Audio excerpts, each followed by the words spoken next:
ganyan, tapos panay tulak kayo ng ganyan mayat maya, ay be, makinig ka. Ito na, ang pinakamagandang binili ko dito sa TikTok. Ang game changer ng taon, Diyos ko.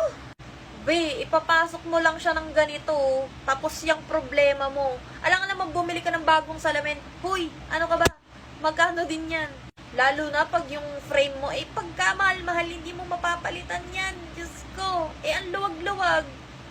Ito na. Pakita ko sa inyo, ha. Dito yan, sa may tenga. Yan. Para siyang stopper, be. Hindi talaga siya nahulog, be. Hindi talaga.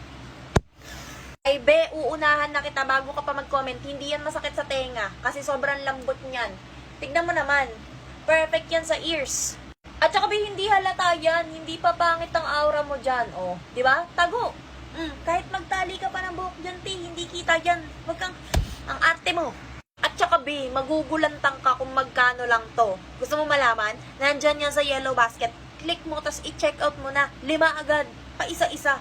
Pag nawala yan, wala ka na. 5 agad.